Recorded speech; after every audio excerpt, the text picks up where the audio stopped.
Prontos pra sorrir, prontos pra cantar, prontos pra viver, orgulho de Cuiabá. Cuiabá cresceu de novo, Cuiabá tá diferente, preparada pro futuro da nossa gente. Respeito e dedicação, trabalhamos pra valer, muitas obras de qualidade, melhoramos pra você. Investimos na cidade, mais saúde e educação, transparência e eficiência, em respeito ao cidadão. Em menos de 4 anos, obras feitas pra durar, avançamos, modernizamos, pra sua vida melhorar. Cuiabá cresceu de novo, Cuiabá tá diferente, preparada pro futuro da nossa gente.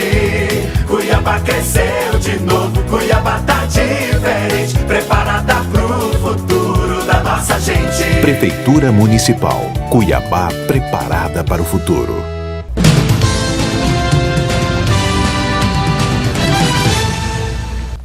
Olá, hoje o RDTV recebe a deputada estadual Janaína Riva, do PMDB, que é oposição na Assembleia Legislativa e tem feito algumas ponderações importantes, principalmente voltadas para questões polêmicas do Estado. Por exemplo, a questão do pagamento da RGA dos servidores estaduais. Então, muito obrigada pela sua presença aqui no RDTV.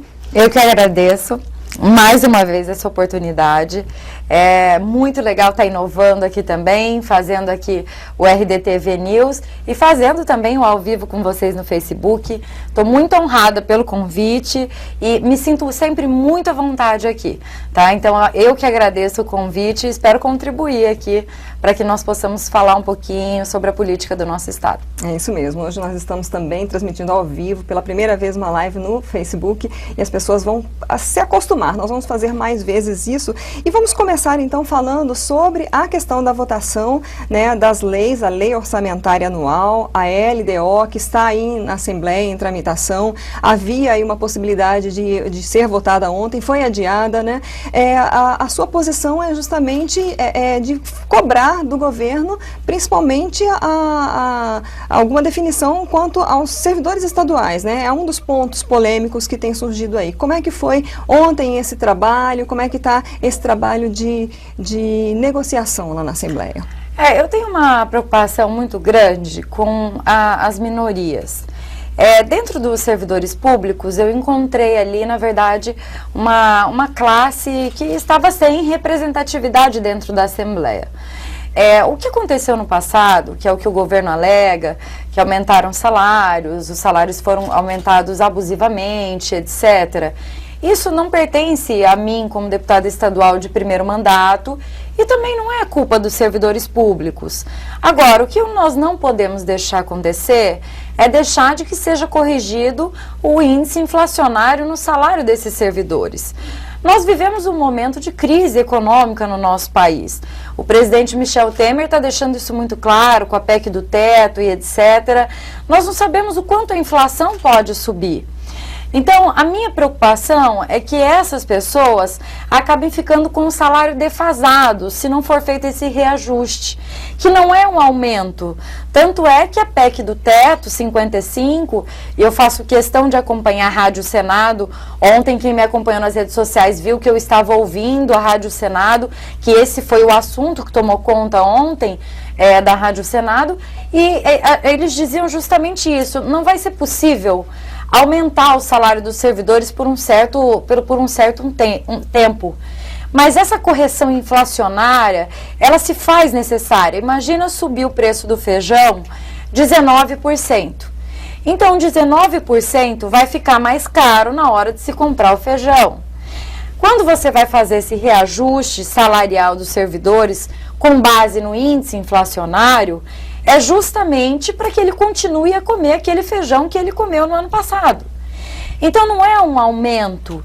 E quando nós tentamos sensibilizar os colegas com relação a isso, é porque eu acho muito fácil você mexer naqueles que têm menos. Porque isso acaba afetando os professores, isso acaba afetando os enfermeiros, os assistentes de saúde da ponta, aqueles que atendem nos CRAS. Para esses faz realmente a diferença. Mas para nós, deputados estaduais, nós recebemos verbas indenizatórias, tal quais os vereadores, tal quais os desembargadores, tais quais os promotores. Então, realmente, para essas pessoas que hoje estão no comando e com o poder de decisão, não muda muita coisa. Não muda. Os auxílios continuam, moradia e etc. Então, quer dizer, nós estamos penalizando aqueles que mais precisam e não estamos cortando na nossa carne.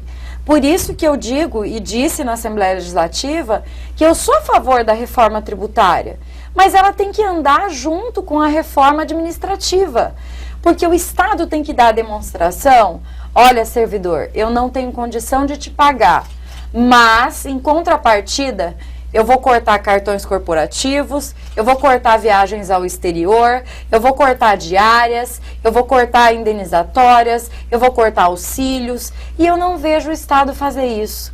Então, é muito simples você escolher os servidores públicos hoje, que são os mártires do nosso Estado, estão sendo tratados como mártires, e deixar de perceber, ter uma visão política que, na minha opinião, ela é burra, de não entender que o salário do servidor, ele se concentra em Mato Grosso, no nosso comércio. Pode ver, eu tenho certeza que proporcionalmente as vendas do comércio vão cair, as vendas não vão estar dentro da expectativa do esperado, porque os servidores estão com receio, estão fazendo suas economias. E eu acredito que o salário que o servidor ganha, ele compra salgado aqui, ele almoça aqui. Eu fui esses dias a uma churrascaria, que eu não vou citar o nome, e o proprietário veio me dar parabéns, falou: olha, 70% de quem come aqui na minha churrascaria é servidor público. Cuiabá gira em torno, a Baixada Cuiabana, do funcionalismo público. Então, tem que ter essa visão. Eu acho que não é arrecadar mais para se ter muito, mas, aliás, não é se aumentar impostos para arrecadar pouco, mas sim diminuir impostos para arrecadar muito. Dentro dessa votação da PEC 55, houve muitas manifestações. Aqui em Cuiabá ontem começou com uma manifestação logo cedo. Você acredita que isso vai gerar nos estados como um efeito dominó também para as outras áreas, para outros investimentos, de forma que, por exemplo, vai ser proibido concurso. Uma das propostas de emenda sua foi justamente abrir um concurso para o Detran, que é um órgão que está precisando com urgência, né? De que forma isso pode trazer, que prejuízos pode trazer mais para o Estado? Muitos, assim, porque eu acho que deveria ser tratado com diferença os órgãos que são arrecadadores. O Detran é um órgão arrecadador. Quando a pessoa vai lá para que seja prestado algum serviço, ela paga por esse serviço. O Detran, ele conseguiria perfeitamente se manter. O Detran, ele não precisaria de recurso do governo do Estado. Aliás, o Detran contribui com a segurança pública, com a conta única do Estado, com o pagamento de taxas, etc. E falta um bom atendimento. Então, o Intermate também é um exemplo, também é um órgão arrecadador. Então, órgãos arrecadadores têm que ser tratados com uma diferenciação, porque eles estão lá para arrecadar mais. Se nós tivermos dentro do Detran mais servidores hoje, vão conseguir atender com qualidade. Hoje você chega lá, você recebe uma senha e muitas vezes você espera 5, 6 horas. Então o que a pessoa vai fazer? Ela vai andar na ilegalidade. Ela vai andar nas ruas de Cuiabá na ilegalidade. Então, porque ela não demanda desse tempo todo, ela se indigna, porque ela, como pagadora de impostos, ela se indigna de ver aquela condição. Então, o que nós gostaríamos de fazer? Vamos reforçar aqueles que são arrecadadores, porque o Detran hoje, se ele arrecada, eu não me recordo agora o número exato, mas que eu me lembro, acho que é 1,5 milhão dia, se eu não me engano é 1,5 milhão dia. Imagine você, nós, com uma capacidade de fazer o Detran arrecadar 3 milhões dia com os servidores para poder atender a população. Nós temos como fazer isso, mas nós precisamos do concurso público, certo? Terceirizar, eu sempre fui contra. Terceirizar vem um interesse financeiro e etc. E eu acho importante o servidor público, ele ter amor por aquilo que ele faz. O que eu recebo de denúncia de professores, de funcionários públicos do estado de Mato Grosso, de foto de banheiro, foto de teto que está caindo, o IML, trabalhando sem luva, trabalhando sem lanterna, sem condição de trabalho. E você paga taxa para esse atendimento. Então é isso que eu não consigo entender. Se a população está pagando, exige um serviço de qualidade. Não é a mesma coisa, por exemplo, que é um exemplo esdrúxulo que eu vou dar, mas de você contratar, você fazer um concurso, por exemplo, para alguma secretaria para que se faça um atendimento administrativo. Você está fazendo um concurso para uma atividade fim lucrativa. Lucrativa porque vem o lucro para os cofres do Estado. Né? Então, a reforma, ela realmente ela é preocupante, ela tem que ser muito, muito debatida. Tem algumas coisas que eu realmente não concordo. Pela minha juventude, tudo, e pela era que eu vivo, eu tenho falado direto, eu falo, olha, está na hora de cortar esses abusos. Por exemplo, por que cada Assembleia Legislativa do país, ela tem uma verba indenizatória, um salário diferente, uma quantidade de servidores diferente, pagamentos de DGAs diferentes? Aqui no estado de Mato Grosso, meu pai criou a Lei de Eficiência Pública. E não deu tempo durante o mandato dele de que a lei fosse aprovada. Então, quando o parlamentar sai, a lei é arquivada. Junto com o deputado Wilson Santos, que na época era líder do governo, nós reapresentamos a lei. Eu, como deputada estadual, propondo como autora, e o deputado Wilson Santos como vice-líder do governo. Então, nós reapresentamos a Lei de Eficiência Pública. Janaína, o governo tem muito interesse nessa Lei de Eficiência Pública, porque vai fazer uma economia de fato, porque nós vamos economizar no quê? Na atividade meio para sobrar para a atividade fim. O que é economizar na atividade meio? É você deixar de ter gastos, como eu disse agora há pouco, administrativos. É você tirar o policial militar de dentro da sala e pôr ele na rua para trabalhar. É você tirar o professor de cargos administrativos e você colocar o professor para dar aula.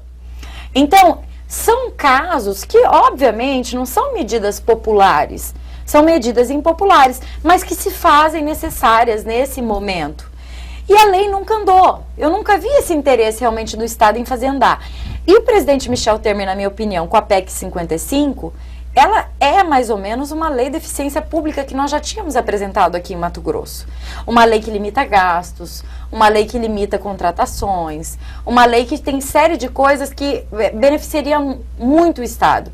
E outra coisa, ela tem um planejamento. Não é porque agora o governador é o Pedro Taques que o Estado vai andar assim. E daqui a pouco assume outro governador e o Estado vai andar completamente diferente. Acaba retroagindo. Nós temos o MT integrado, que foi feito, à época, apresentado o projeto pelo... Eu não lembro se foi final do governo Blairo ou início da gestão Silval. Poxa, o MT integrado é um grande programa, que está, em parte, paralisado. Hospitais regionais todos sucateados. Então, seria uma forma de nós termos um governo de continuidade, independente de quem seja o governador. Porque o governador não está aqui para ele ter ideias, ele está aqui para ele administrar, para ele executar e para ele fazer isso com competência e com responsabilidade. E não é isso que está acontecendo. Qual que é meu maior medo hoje, sinceramente? O meu maior medo, o maior receio que eu tenho hoje como deputada é que o RGA não seja previsto e que nós já enfrentemos uma greve geral em 2016 e passamos o ano de 2017 já em greve. Isso vai prejudicar a mim? Não. Não vai prejudicar quem o filho está numa escola particular. Não vai prejudicar aquele que usa da saúde privada. Mas vai prejudicar quem usa a saúde pública e quem usa o ensino público. Né? Por isso até que eu brinco, às vezes não é da competência do deputado estadual, mas político deveria fazer uso de saúde pública, educação pública, para que isso tivesse qualidade.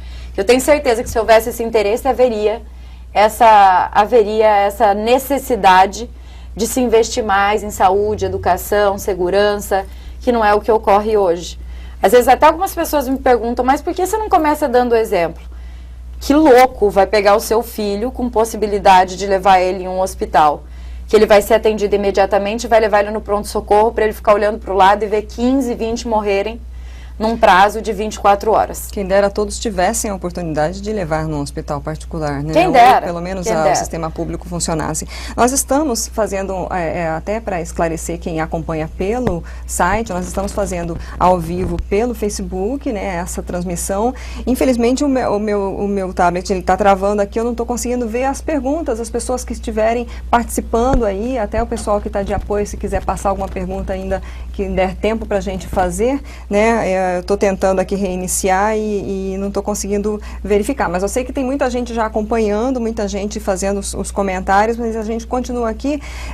Uma questão também que eu gostaria de tratar quanto a uma proposição sua, na verdade é um projeto de lei, né, de que o Executivo preste contas das renúncias da Receita, né? Algo assim que é polêmico, porque existe toda uma pressão para que não haja mais renúncia de receita numa situação em que o Estado está atrasando o pagamento, fazendo um escalonamento aí de pagamento de servidores, né? Está aí nessa situação. Claro, Mato Grosso não está numa crise como a gente vê Rio de Janeiro, Rio Grande do Sul, mas está entrando nessa realidade, né? E aí existem propostas de renúncias de receita. Então, como é que poderia ser essa prestação de contas do Executivo para o Legislativo? Essa proposta surgiu por alguns fatos que vêm acontecendo no Estado.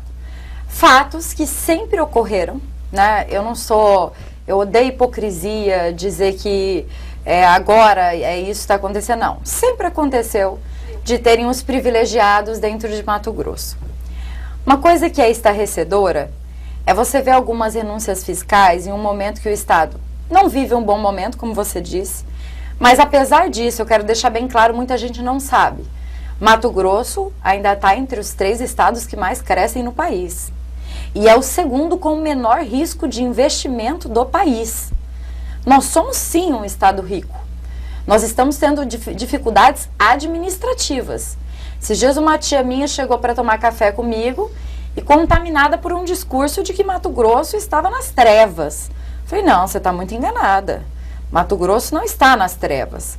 Nós temos todas as condições de recuperar a nossa economia, tomando algumas medidas que são necessárias e que nós vamos tomar na Assembleia. A nossa parte nós vamos fazer. Agora, essa questão que você disse das renúncias.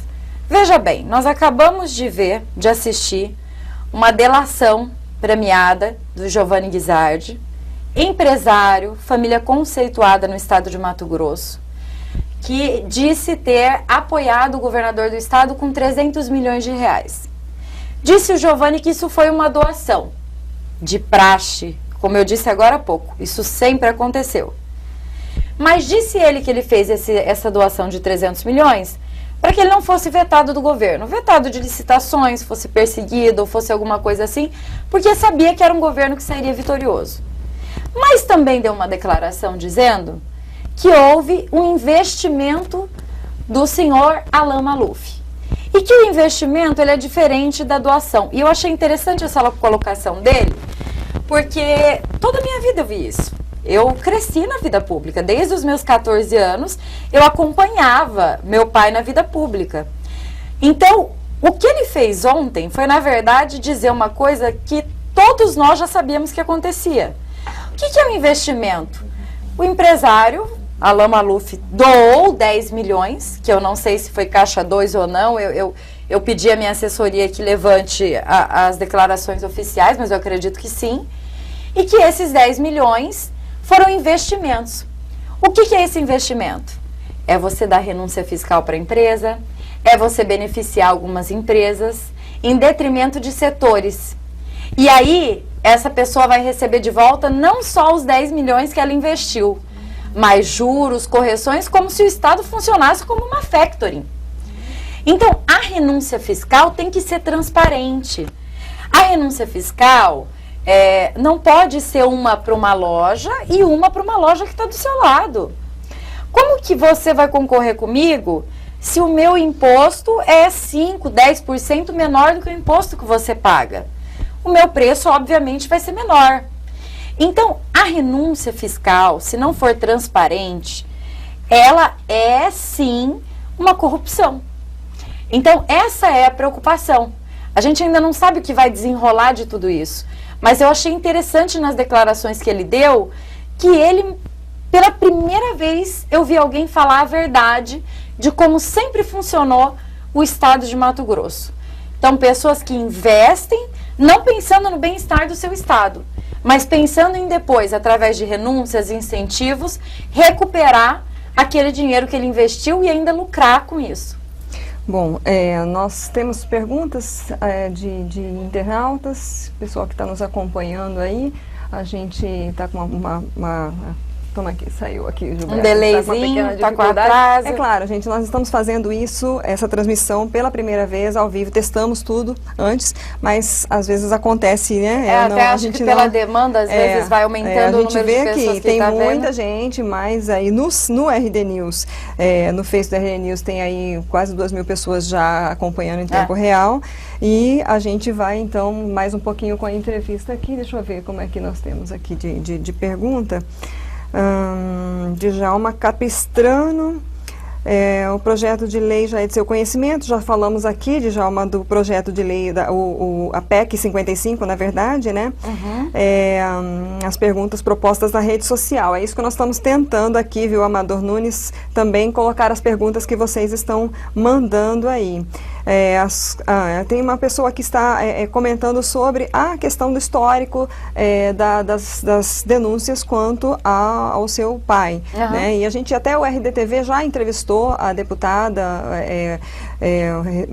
esse ano, falando um pouco, né, do seu posicionamento. De repente, se você quiser novamente colocar, a gente sabe que existe aí essa vinculação, né, das acusações, né, que caem sobre o seu pai e a sua vida pública, né? As pessoas fazem essa vinculação, e aí eu gostaria até que deixar à vontade para você eu acho falar sobre interessante isso. Sempre falar sobre esse assunto. Até a hora que você falou assim, as pessoas não estão conseguindo perguntar, que eu sei que sempre tem essa pergunta, sabe? Né? Sempre.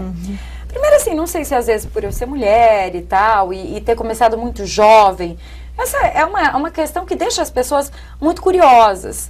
Assim, eu e meu pai, nós somos duas pessoas muito parecidas em algumas coisas, muito mesmo, e muito diferente em outras. Assim, para você ter uma ideia, às vezes, a gente acaba ficando assim 10 dias sem se falar por causa de brigas homéricas de divergências de opinião. E sempre foi assim dentro de casa. Isso que é o mais engraçado, desde quando eu fui criança. Hoje não pode mais apanhar, mas olha, eu garanto pra vocês que eu fui a que mais apanhou em casa, assim, dando de 10-0 nos meus irmãos. Então, quando meu pai me escolheu pela minha personalidade diferenciada mesmo. Meu pai me escolheu porque ele sabia que entre eu, meus tios, famílias, aliados políticos, meus irmãos, que eu tenho um irmão mais velho que é médico, uma irmã mais nova que está formando em arquitetura, eu sempre tive uma personalidade muito diferente, muito combativa, inclusive com relação a ele. Só que eu, como eu disse agora há pouco, eu não sou hipócrita. Eu entendo a história, e quando eu falo do meu pai viveu um momento histórico em Mato Grosso completamente diferente do momento que eu vivo. Onde as práticas antigamente, que hoje são consideradas totalmente erradas, corruptas, elas eram comuns no Estado. Elas eram praticadas de forma, assim, como eu posso dizer, a olhos nus dentro do Estado de Mato Grosso. Então, eu nessa época era uma criança ainda. Mas quando foi falado nessa história de disputar para deputada estadual e tudo, eu não precisei falar para o meu pai, olha, no meu mandato quem vai mandar sou eu. Nunca. Ao contrário, ele sempre, quando ele quer me dar qualquer palpite, vou dar um exemplo aqui que eu dei esses dias, durante a campanha eleitoral do Emanuel com o Wilson, eu me alterei e falei que o Wilson era um safado. E depois eu me arrependi de ter usado aquela palavra, porque eu achei que eu poderia ter substituído por uma palavra que não fosse de baixo calão, que ofendesse a família dele, que ofendesse ele. Me arrependi. Mas a hora que eu cheguei em casa, ele falou, eu não gostei do seu comportamento, você não é assim, por que você usou essa palavra? Você poderia ter falado de outra forma e tal, tal, tal. Então, assim, nós divergimos em muita coisa, mas isso é normal, pela minha idade, pela diferença e etc. E o meu pai, eu sou uma das incentivadoras e tenho gostado muito da forma como ele está conduzindo os processos dele, começando a contribuir começando a fazer confissões. As pessoas direto, eu comento alguma notícia boa, falo de alguma coisa boa, a pessoa vem no meu Facebook e escreve: quando seu pai vai devolver o dinheiro que ele roubou? Pode ter certeza que essa conversa existe com o Ministério Público, com o Tribunal de Justiça, de que cada confissão que ele for fazer, ele vai devolver aquilo que o Ministério Público entender que é o que deva ser devolvido aos cofres públicos. E isso não é só uma coisa que vai lavar a alma do povo de Mato Grosso, mas vai lavar a alma dele também. Desde o dia que meu pai optou por começar a fazer as suas confissões, meu pai passou a ser um homem mais leve dentro de casa, a se sentir melhor fazendo isso. E eu, como filha, dou a maior força e falo para ele assim, as pessoas têm que separar. Não é porque eu sou filha dele que tudo que meu pai fez eu concordo. Muita coisa eu acho nobre, acho lindo quando eu via, e eu vejo até hoje quantas vidas meu pai ajudou a salvar, até às vezes sem poder, usando avião sem poder usar, dando caixão sem poder dar, dando remédio com dinheiro privado, misturado com a Assembleia. Eu tenho muito orgulho do meu pai, José Riva, muito orgulho. Mas as pessoas têm que entender que cada dia que passa eu estou me firmando, mesmo como uma mulher, uma jovem, mas eu estou me firmando como uma das parlamentares mais atuantes, na questão de proposições. São mais de 400 já proposituras, e em pouco mais aí de 1 ano e meio, mais de 400. São assim, as minhas redes sociais, elas chegam no país inteiro, porque as pessoas gostam da minha opinião. Então não é que eu quero que as pessoas, ou elas, se elas odeiem o Riva, elas vão odiar a Janaína. Se elas são contra a Janaína, elas são contra o Riva. Forme a sua opinião de forma individualizada. E aprenda a respeitar que cada um de nós temos um jeito de agir, de ser. E eu, graças a Deus, e aqui quero mandar um beijo para o meu pai e para minha mãe, que eu tenho certeza que eles estão assistindo, eu tenho essa liberdade dentro da minha casa. E agradeço o meu pai por ter confiado a uma mulher de apenas 25 anos, eu fui eleita com 48 mil votos, com 25 anos, graças a ele, essa missão que não é uma missão fácil. Ontem ele estava no banheiro se barbeando a hora que eu entrei, e eu estava com uma carinha muito triste. Ele falou assim para mim, eu não sei se eu fui justo de colocar você nessas condições hoje que vive o Estado, com um fardo tão pesado nas costas. Aí eu falei para ele, mas eu acho que essa era a minha missão, né? Que eu fui preparada para realmente entrar nesses debates. E quem sabe hoje, se eu não estivesse na Assembleia, nós não teríamos uma Assembleia que, na minha opinião, é uma das melhores da história em termos de debates e debates de alta qualidade. Bom, nós temos então vários comentários, agora que a gente conseguiu ver aqui, o Tiago Rodrigo falando de gastos de combustível, né, de Djalma Capistrano falando novamente da PEC 55, aí o Amador Nunes, o Antônio Marcos Lima, muitas participações, e como nós já estamos com um tempo já de entrevista para o site que extrapola um pouco, porque a entrevista é muito longa para o site, ela às vezes fica difícil de ser assistida, né? A gente vai encerrar no RDTV, que aí a gente vai subir essa entrevista para o site, a gente fica só mais um pouquinho aqui no Face com você, porque aí a gente vai respondendo um pouco essas questões, né?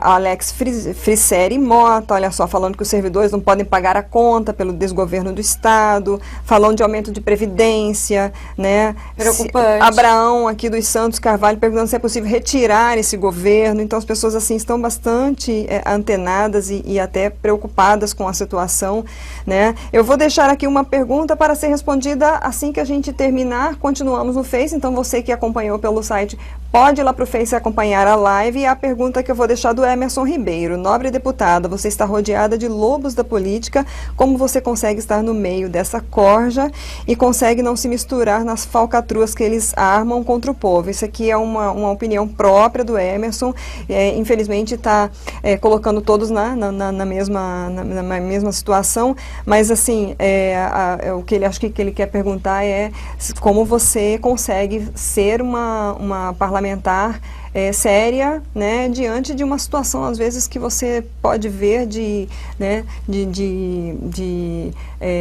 até desgoverno, enfim, né? Vamos deixar essa pergunta aqui, a gente vai encerrar para o RDTV e a gente vai continuar aqui na live do Face. Então, gente, você que acompanhou aqui o RDTV, foi uma primeira experiência, às vezes acontecem alguns erros, é normal, né? É um teste, é uma forma que a gente está trazendo para você, para modernizar aqui essa entrevista no site. E você pode, se você quiser continuar a ver um pouquinho mais dessa entrevista, você pode ir lá para o Face do RD News, da deputada Janaína Riva, que também retransmitiu aí essa live, e acompanhar tudo isso aqui, mandar as suas opiniões, os seus comentários. A gente se vê então numa próxima aqui na RDTV e também vamos fazer mais lives como essa.